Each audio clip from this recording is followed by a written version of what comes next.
Selamat berjumpa kembali dalam layanan audio Sahabat Seperjalanan. Hari ini adalah hari Senin 28 Juli 2025. Tema renungan saat teduh kita dengan judul Ketika Hidup Terlalu Berat. Firman Tuhan terambil dalam 2 Korintus 11 ayat 24 sampai dengan ke-27. 5 kali aku disesat orang Yahudi, setiap kali 40 kurang satu pukulan, 3 kali aku didera, 1 kali aku dilempari batu, 3 kali aku mengalami karam kapal, sehari semalam aku terkatung-katung di tengah laut. Dalam perjalananku aku sering diancam bahaya banjir, bahaya penyamun, bahaya pihak orang Yahudi, dan dari pihak orang-orang bukan Yahudi, bahaya di kota, bahaya di padang gurun, bahaya di tengah laut, bahaya dari pihak saudara-saudara palsu. Aku banyak berjerih lelah dan bekerja berat. Kerap kali aku tidak tidur, aku lapar dan dahaga. Kerap kali aku berpuasa, kedinginan dan tanpa pakaian. Mari kita berdoa. Bapa dalam surga, biarlah kami belajar bagaimana menghadapi beratnya hidup itu dengan sikap yang tepat dan baik. Dalam nama Tuhan Yesus kami berdoa. Amin. Shalom sahabat seperjalanan yang dikasihi Tuhan. Suatu kita tadi membaca keempat ayat dari 2 Korintus 11 ayat 24, 25, 26, 27 tentang beratnya hidup yang dialami oleh Paulus. Ini sebuah gambaran yang sangat lengkap. Apa yang firman Tuhan katakan, 5 kali aku disesah orang Yahudi, setiap kali 40 kurang satu pukulan, 3 kali aku didera, 1 kali aku dilempari batu, 3 kali mengalami karam kapal. Sehari semalam aku terkatung-katung di tengah laut. Dalam perjalananku aku sering diancam bahaya banjir, bahaya penyamun, bahaya dari pihak orang Yahudi dan orang yang bukan Yahudi, bahaya di kota, bahaya di padang gurun, bahaya di tengah laut, bahaya dari pihak saudara-saudara palsu. Aku banyak berjerih lelah, bekerja berat, kerap kali aku tidak tidur. Aku lapar dan dahaga, kerap kali aku berpuasa, kedinginan dan tanpa pakaian. Sedemikian sempurnanya berat daripada kehidupan.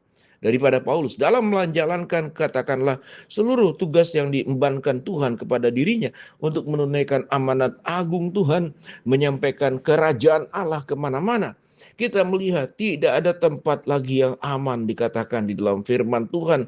Di gurun ada bahaya, di tengah laut, kemudian bahkan ada saudara-saudara palsu. Kemanapun pergi, baik orang Yahudi dan bukan orang Yahudi, mengancam dirinya. Apa yang firman Tuhan katakan, sampai kedinginan, tidak makan, tidak berpakaian. Sedemikian luar biasa, didera, disesah, dilempari batu, terkatung-katung di tengah laut 3 kali. Ini seakan-akan sebuah katakanlah problem hidup yang sangat berat. Sahabat seperjalanan, apa yang kita hadapi dengan kehidupan kita sehari-hari? Apakah kita punya gambaran yang sama? Apakah kita seberat daripada yang dialami oleh Paulus? Tetapi kita melihat bahwa Paulus itu menjalani sebuah kehidupan, seluruh kesulitan beban hidup yang dialaminya karena dia sendiri yang memilih. Dia memilih mengikuti jalan Tuhan, menjadi rasul Tuhan. Karena menjadi rasul Tuhan itulah dia menghadapi begitu banyak tantangan karena harus bepergian ke berbagai tempat untuk menginjili, tempat-tempat yang bahaya, yang tidak seperti zaman sekarang. Ada banyak pengamanan di setiap belahan negara, ada hukum yang berlaku. Tapi zaman dulu mungkin tidak ada hukum, di tempat di mana sepi dan segala macam, orang bisa berbuat apapun. Semuanya itu dialami secara luar biasa oleh Paulus. Mengapa Paulus mau melakukan semuanya itu? Karena dia tahu dengan jelas dengan tujuan dan makna hidup dirinya. Dia sedang menjalankan sebuah perjalanan kehidupan untuk taat melaksanakan panggilan Tuhan, mengabarkan Injil ke berbagai tempat, menggembalakan jemaat-jemaat di berbagai kota. Itu pilihannya. Kalau kita boleh melihat, adakah ada orang yang seperti demikian? Panggilan hidupnya semata-mata adalah ingin menyenangkan hati Tuhan. Lalu apa yang kita lakukan saat ini dalam hidup? Biasanya bukan ingin menyenangkan hati Tuhan, tetapi kita memohon Tuhan menyenangkan hati saya. Memohon Tuhan memberikan semua kelancaran, bukan kesulitan. Memohon Tuhan memberikan apa yang saya inginkan, bukan yang saya tidak inginkan. Semua doa waktu dimintakan, maka Tuhan wajib mengatakan ya dan tidak boleh menolak. Kalau bisa hidup seperti demikian.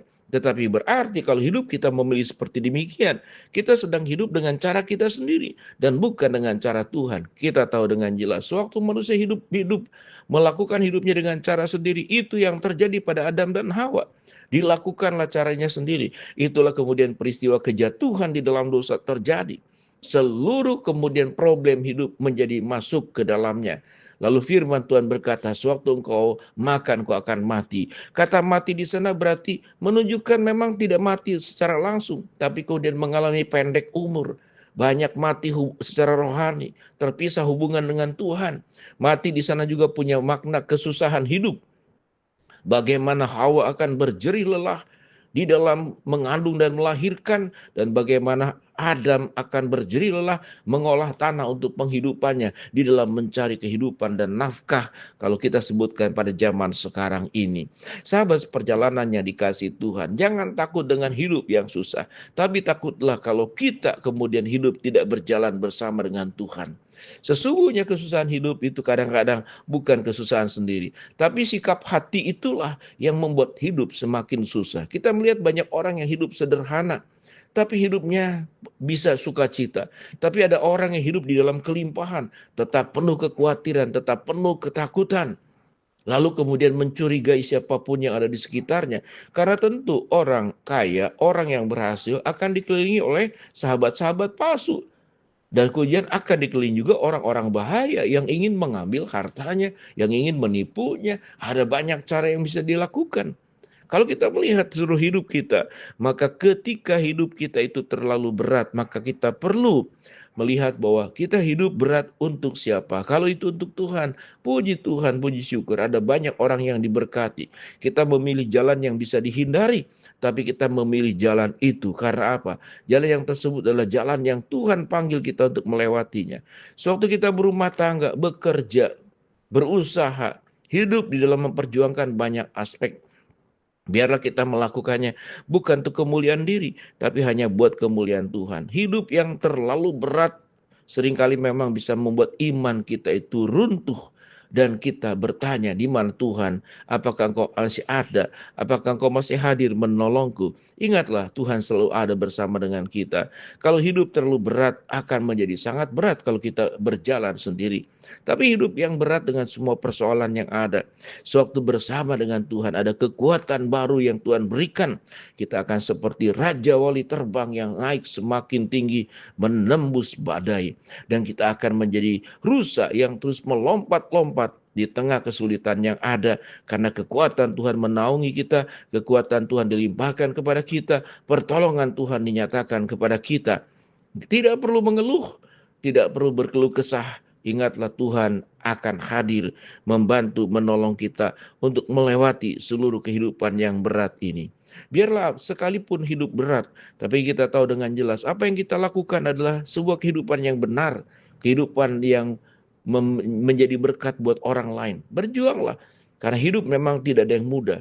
Hidup yang berat ini suatu hari kelak nanti Tuhan akan gantikan dengan sebuah kehidupan yang indah. Namun memang tidak di dalam dunia dan di masa sekarang, tapi di masa nanti. Suatu kita pulang ke rumah Bapa di surga, maka seluruh kesusahan yang terlalu berat ini akan diubah menjadi sebuah sukacita kebahagiaan yang tidak terhingga, kebahagiaan yang kekal, kebahagiaan yang ilahi. Kita berdoa.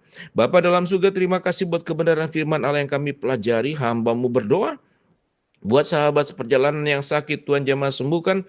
Sahabat seperjalanan yang sedang menghadapi masalah, Tuhan bukakan jalan. Sahabat seperjalanan yang sedang berdoa mengharapkan sesuatu, Tuhan kabulkan sesuai dengan waktu rencana Tuhan yang terbaik. Dalam nama Tuhan Yesus kami berdoa. Amin.